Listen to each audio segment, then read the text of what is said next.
सबसे पहले तो मैं पत्रकार भाइयों का सबका यहाँ पहुँचने पे और रानीवासी भाई जिन्होंने आवाज़ उठाई उन सबका मैं धन्यवाद करता हूँ तहे दिल से कि आप लोगों ने एक ज्वलंत मुद्दे को जो समाज के लिए कोड बना हुआ है उसके विरुद्ध आपने आवाज़ उठाने की हिम्मत की है।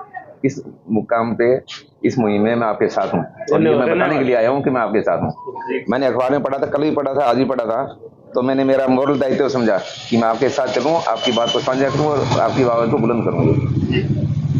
साथियों, 17 अगस्त को मैं राजनीति में रानिया से कदम रखा था। 24 अगस्त को नानवाना रोड पे जिस गली में 7 बच्चों की डेथ हुई थी उनके घर गया था मैं, उनका सारा दुख दर्द समझा था मैंने। और फिर मैंने कहा था कि 31 तारीख को मैं गुरुद्वारा साहब में आ गए और वहाँ पे सबको इकट्ठा करके इसके बारे में जागरूक करूँगा।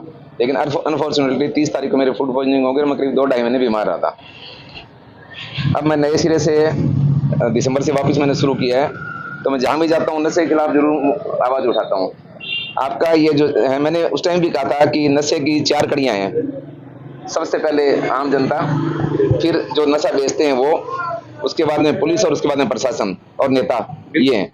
अगर ये चारों मिलके काम करें तो नशे को जड़ मूल से खत्म किया जाता है। लेकिन ये अपना दुर्भाग्य है कि जो नशा सप्लायर हैं उनसे पहले चुनाव के टाइम में नेता चंदा लेते हैं, वही लोग जब नीचे वोटों को प्रलोभन देके खरीदते हैं या नशा दे खरीदते हैं, वो उनके एक क्लाइंट बन जाते हैं और उनको आगे फिर नशा बेचते हैं वो, और फिर वो एक चैन बनती रहती है। वो फिर पैसा इकट्ठा करके वो नेताओं पहुंचता है, पुलिस पैसे इकट्ठा करके नेताओं पहुंचाती है, नेता उनको संरक्षण देते हैं, फोन करके छुड़ाते हैं। ये दुख की बात है। ये मैंने ये महसूस किया है कि अगर किसी भी इंसान का 1 या 2 बच्चे हैं जो 18 साल का हो गया, वो उम्मीद करता है ये बड़े हो गए कमा के हमें खिलाएंगे, होता उल्टा है। वो नशे में आदी हो गया या वो मर गया, परिवार तबाह हो गया, क्या बचता उसमें परिवार में। तो मैंने पहले उस टाइम 24 अगस्त को मैंने कहा था कि जो भाई पैसे कमाने के लिए नशा बेचते हैं उनसे मेरी हाथ जोड़ के विनती है कि आप पैसे कमाने के लिए और बहुत से धंधे, उन धंधों में चले जाइए, नशे से आप तौबा करिए। जिस घर में नशा कोई सप्लाई करता है तो आप क्या सोचते हो वो घर सुरक्षित है? वो सुरक्षित नहीं है, उसके बच्चे भी नशा करेंगे। आप उठा के देख लो, जो नशा बेचते हैं, अगर 10 नशा बेचते हैं उनके में से 8 के बच्चे आपको नशेड़ी हुए मिलेंगे। तो सारे भाई जागरूक हो, जो नशा करते हैं उनसे मेरी प्रार्थना है कि आप नशा छोड़ने के लिए आगे आएँ। सिविल हॉस्पिटल में मैं आपकी मदद करूंगा नशा छोड़ने में। जो भाई नशा बेचते हैं उनसे मेरी हाथ जोड़ के प्रार्थना है कि भाइयों, नशा पैसे कमाने के बहुत सारे साधन हैं, सिर्फ पैसे के लिए किसी जिंदगी मत लो। पैसा आप कभी कमा सकते हो, जिंदगी आप कभी नहीं कमा सकते। और क्या पैसा इतना इंपॉर्टेंट होगा उसके लिए आप जिंदगी ले लो किसी की? गलत है ये। मेरी पुलिस प्रशासन से मांग है कि आप त्वरित कार्रवाई करें। आप लोग जो थानों में बैठे हो, जो थानेदार हैं या मुंशी हैं या उनके से जो भी काम करते हैं या एसपी हैं, उनसे सबसे करजोड़ प्रार्थना है। और मैं जो नेता हैं, जो अभी रूलिंग पार्टी में नेता है, उनसे मेरी प्रार्थना है कि आप लोग जागो, या रानिया पहुंचो या जहां भी नशा वहां पहुंचो, आगे प्रशासन को, पुलिस को उनसे कहो कि आप कार्रवाई करो। ये एक नेक्सस बना हुआ है कि एक जना पैसा कमाता है, पहले वो खर्च करता है, फिर वो वहां से कमाता है, फिर आगे से आगे बढ़ाते हैं। ये गलत है। ये समाज के लिए आने वाली पीढ़ी, हम कहाँ जा रहे हैं? हमारे बुजुर्गों ने हमें क्या संस्कार दिए थे जिसके लिए हम जी रहे हैं आज, और हम अपनी नई पीढ़ी को क्या संस्कार दे रहे हैं? तो आगे आने वाले टाइम क्या मिलेगा बता दो मेरे को, क्या मिलेगा? क्या पैसा साथ लेके जाओगे? फिर ये मैं प्रशासन के भी हैं सर। नहीं, मैं कह रहा हूँ ना, सर ये देखो, इसका पैर कटा हुआ है। हाँ। ये टेलर का काम करके रोटी कमा रहा है, मेरा पैर कटा हुआ है। ये देखो, ये पैर कटा हुआ है। अगर ये कमा सकते हैं, हम कमा सकते हैं तो वो क्यों नहीं कमा सकते रोटी? बिल्कुल कमा सकते हैं। क्या हुआ है? नहीं, उनको आराम की खाने की आदत पड़ गई। मैंने कहा ना, पैसे कमाने बहुत साधन होते हैं। आप पैसे किसी साधन से कमा सकते हो, किसी जिंदगी लेके आप मौत के सौदागर मत बनो। ये प्रार्थना है मेरी, जागो।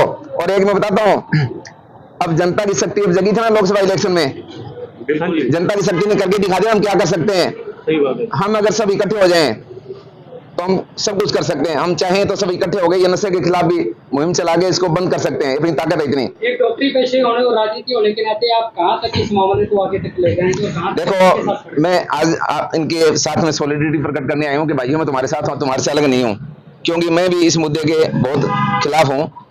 आज मैं जाके एसपी साहब से इस मामले में बात करूंगा, उनसे रिक्वेस्ट करूंगा भी ये आपका चल रहा है, इसको देखो, ठीक है ना। और उस लेवल से कुछ नहीं होगा, फिर आगे देखते हैं क्या होता है। मीडिया के भाइयों से मैं ऐसा ये करूंगा, एक हाथ जोड़ के अपील है कि आप इस मुद्दे को जितना हो सकते हैं पॉजिटिव वे में उठाएं, पॉजिटिव वे में उठाएं, लोगों का साथ दें, लोगों को जागृत करें। आपका जो है ना मीडिया, इसमें बहुत बड़ी ताकत है।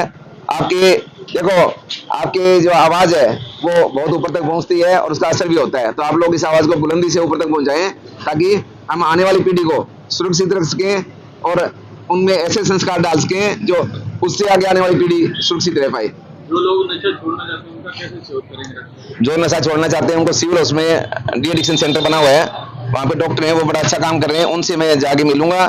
अभी जब मैंने 24 अगस्त को मरानी आया था उस टाइम 2 बच्चों को मैंने वहां से लिया था ननवान रोड से और लेके उनको दोनों सिविल उसमें ले जाके वहाँ इलाज कराया था और उम्मीद है शायद अब उन दोनों से छोड़ रखा हुआ नशा। नशे का तो माना इस बात को पहले मतलब थोड़ा के दिले पड़ी रहती है, उसे भी घर वालों ने भी केयर करनी चाहिए। जब उनको घर वालों को ऐसी बात बता जब वो मानते नहीं इस बात को, संदीप मानते हैं, घर वाले भी मानते हैं जी। वहाँ पे वो मोड़ पे दुकान है जी, वो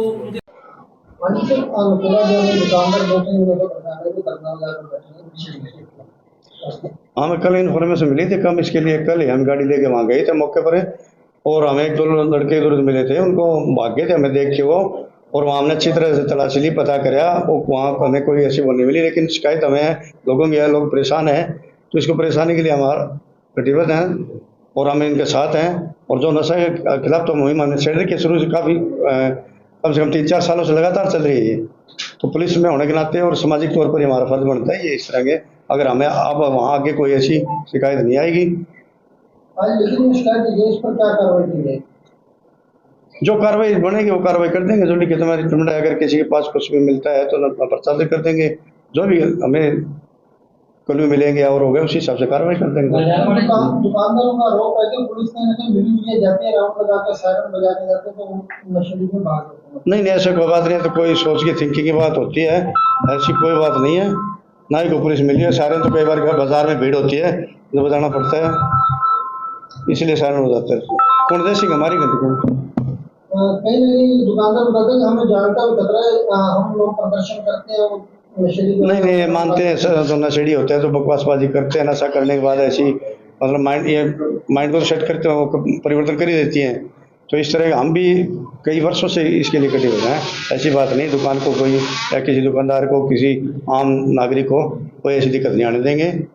हम नागरिक के आम जनता के सहयोग की दुकानदार ये भी कह रहे हैं कि पुलिस वाला काम है जो हम मिल करके वहाँ कर रहे हैं, तो पुलिस ऐसा काम क्यों नहीं कर रही? नहीं पुलिस कर रही है, पुलिस जा भी रही है, पुलिस की थोड़ी सी इलेक्शन ड्यूटियाँ थी, ड्यूटियों को फिर प्रभावित है, इतनी ज़्यादा ड्यूटी है, इसके कारण हर जगह को देखना पड़ता है हमें। वार्ड के लोगों की डिमांड है कि पुलिस वहाँ पर गश्त करे बार बार। जरूर करेंगे, गश्त लगा देंगे, गश्त अधिकारियों से और बात करके अगर संख्या बल बढ़ाना पड़ा हमारा या किसी तरह हमने व्हीकल की अपराध रिकवर करना पड़ा इसमें बात करके हम कार्रवाई जरूर करेंगे। कई दुकानदार ये भी कहते हैं कि इनको जो नशा बेचने वाले हैं कहीं ना कहीं उनका नाम और चेहरा भी इनके ध्यान में, लेकिन वो कैमरे के सामने खुद तक बताने की कतरा रहे हैं। हो सकता है अगर आपके नजर में मामला आता तो क्या हम व्यक्ति विशेष के ऊपर आप कार्रवाई करें? नहीं, ऐसा अगर हमारे सामने आता है तो हम कार्रवाई करेंगे। हम सीक्रेट तौर पर अपने लेवल पर प्रेजेंट या हमारे जो भी सीक्रेट है उसको पता पड़ करके और इस तरह का अगर हुआ तो हम कार्रवाई कर देंगे। जो कार्रवाई बनती है वो 100% कार्रवाई होगी।